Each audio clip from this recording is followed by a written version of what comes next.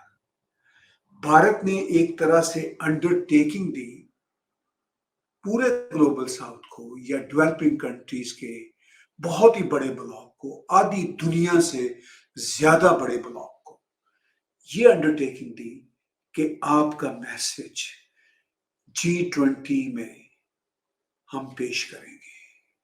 کیونکہ G20 میں بیشتر تو امیر ملک ہیں اور بھارت جیسے آبزرونگ ملک بھی ہیں، اور بھارت بائی دا وے اس وقت دنیا کی 5ویں بڑی اکانومی کے طور پر سامنے آ چکا ہے. اور پرائم منسٹر نریندر مودی اور بھارت کی لیڈرشپ کئی مقامات پہ یہ واضح کر چکی ہے کہ یہ صدی بھارت کی صدی ہے. ان کی بات میں بہت بڑی سچائی اس لیے بھی ہے کہ دنیا کے کلچرل ہورائزن پہ اس وقت 2 ہی بڑے کلچر ہیں. ایک تو ویسٹرن کلچر ہے اور ایک بھارتی کلچر ہے، اور ایک بھارتی کلچر ہے. اور بھارتی سویلائزیشن اس وقت دنیا میں دوسری بڑی سویلائزیشن کے طور پر ایمرج ہو رہی ہے. بھارت کی طرف سے بہت سارے ملکوں کی نظریں ہیں، جن میں ڈیولپنگ کنٹریز بھی ہیں اور گلف کے امیر کنٹریز بھی ہیں، جیسے سعودی عرب، UAE، قطر، بحرین، کویت. ان کی نظریں بھی بھارت پہ ہیں. اور صرف بھارت اپنی 1.3 بلین پاپولیشن کی وجہ سے دنیا کی ون آف دا بگیسٹ منڈی ہی نہیں ہے، بلکہ بھارت ایک بہت بڑی اکانومی بھی بن رہی ہے. اس سمٹ کے موقع پر ایک اور امپورٹنٹ چیز بھی دنیا بھر نے محسوس کی کہ ریجن کے تمام کنٹریز کو اس میں بلایا گیا تھا، مگر پاکستان نے اس میں شرکت نہیں کی. اب آپ دیکھ لیجئے پاکستان کے جو مسائل ہیں کس قدر گمبھیر ہیں. الیکشن کا وہاں پہ شور شرابہ ہے، اور الیکشن ہو بھی جائیں تو اس کے نتیجے میں کیا نکلے گا؟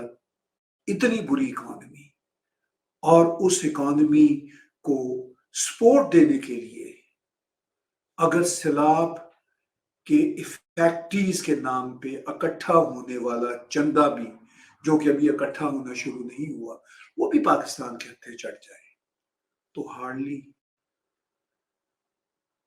$10 بلین اور آ جائیں گے. اور اس وقت پاکستان کے جو فورن ریزروز ہیں وہ لیس دین $5 بلین ہو چکے ہیں. سعودی عرب نے کچھ پرومس کیا ہے، چین بھی شاید کچھ دے دے. تو زیادہ سے زیادہ پاکستان کو کتنی بڑی امداد مل جائے گی یا کتنے بڑے قرضے مل جائیں گے؟ زیادہ سے زیادہ شاید 10 سے 15 بلین مل جائے. اور یہ بھی پاکستان کا ایک خواب ہے. تو پاکستان اس بری اکانومی اور اتنے برے پولیٹیکل سرکمسٹانسز اور اتنے برے سوشل سرکمسٹانسز کے ساتھ کتنا آگے جا سکتا ہے، اس کا اندازہ آپ سب کو ہے. لیکن اس کے باوجود پاکستان سے نفرت کی زبان بھارت کے خلاف اور انفائڈلز کے خلاف، یعنی نان مسلمز کے خلاف ختم ہونے کو نہیں آتی. تو اس انوائرمنٹ میں بھارت اب وائس آف گلوبل ساؤتھ کا بھی حصہ نہیں ہے. چونکہ پرائم منسٹر نریندر مودی جس طرح کی باتیں ورلڈ سٹیج پہ کر رہے ہیں اور جس طرح بھارت کی اکانومی تھرائیو کر رہی ہے، اس ساری صورتحال میں اب یہ بات تو بالکل واضح ہے کہ بھارت ورلڈ سٹیج کا ایک پرومیننٹ ایکٹر ہے. اور بھارت نے، جیسا کہ میں نے ابھی پیچھے کہا، انڈر ٹیکنگ کی ڈیولپنگ کنٹریز کو اس سمٹ کے ذریعے کہ آپ کی آواز ہم G20 میں لے کے جائیں گے. یقینی طور پر یہ صدی بھارت کی صدی ہے اور آئندہ آنے والی صدیوں میں بھی بھارت کا بہت پلڑا بھاری رہے گا، رہنا بھی چاہیے، کیونکہ بھارت کی کوئی خواہش دنیا پر قبضے کرنے کی، دنیا میں اپنی ہیجمنی لانے کی نہیں ہے. بھارت سب کا پیغام دنیا کے ورلڈ سٹیج پہ لے کے جا رہا ہے، جس میں پاکستان کا پیغام اس لیے نہیں کہ پاکستان اس میں شامل ہی نہیں ہونا چاہتا. اگر ہونا بھی چاہتا ہے تو جس طرح پاکستان کی طرف سے زبان بھارت کی لیڈرشپ، بھارت کی سویلائزیشن، بھارت کے ہندو دھرما کے لیے نفرت انگیز استعمال کی جاتی ہے، اس کے بعد پاکستان انفارچونیٹلی ایک اپنی نیچرل آئسولیشن کے مرحلے میں خود ہی داخل ہو چکا ہے. لیکن اس کا حل پاکستان کے پاس ہے. پاکستان اپنے مسائل کو حل کرنے کے لیے بھارت کے خلاف نفرت کی زبان بند کرے، اپنے ملک کے اندر جو نفرت کی سیاست ایک دوسرے کے خلاف عمران خان ہو یا دوسری پارٹیاں وہ استعمال کر رہے ہیں اس کو ختم کرے، تبھی مسائل کا حل ہوگا. لیکن خیر چھوڑیے اس مسئلے کو، لیکن خیر یہ اپنی جگہ پہ ایک اہم مسئلہ ہے، اس پہ تو ہم بات چیت کرتے ہی رہتے ہیں. تو وائس آف گلوبل ساؤتھ سمٹ میں دنیا نے یہ دیکھ لیا کہ بھارت اپنا پیغام کیسے آگے لے کر جا رہا ہے. نہ صرف اپنا پیغام آگے لے کے جا رہا ہے بلکہ اپنے الائز کا، ڈیولپنگ کنٹریز کا پیغام بھی آگے لے کے جا رہا ہے. ہندو دھرما کا جو ایک کلیم ہمیشہ سے رہا ہے اور وہ ریالٹی بھی ہے کہ یہ دنیا ایک خاندان ہے. The world is one family. Bharat اپنی اس آئیڈیالوجی سے نہ کبھی پہلے پیچھے ہٹا ہے، نہ کبھی آگے ہٹتا نظر آ رہا ہے. بھارت اپنی اس آئیڈیالوجی پر قائم ہے، لیکن اب دیکھنے والی بات یہ ہے کہ بھارت کا یہ جو پیغام ہے یہ کتنا مؤثر ہے، کتنا آگے جاتا ہے، اور اس پیغام کو بھارت میں کیسے دیکھا جاتا ہے اور بھارت کے اس پیغام کو دنیا کیسے دیکھتی ہے. دنیا بھارت کے پیغام کو، بھارت کی لیڈرشپ کو بہت سنجیدگی سے لے رہی ہے. اب اس بدلتی دنیا میں پرائم منسٹر نریندر مودی نے اپنی بات کو، اپنی فلسفی کو، جو بھارت سیولائزیشن کی فلسفی ہے، دنیا میں منوا لیا ہے. اور وائس آف گلوبل ساؤتھ سمٹ میں بھارت نے ورلڈ لیڈرشپ کا ایک بار سے پھر حق ادا کر دیا ہے. آج کا ولاگ میرے ساتھ دیکھنے سننے کا بہت شکریہ.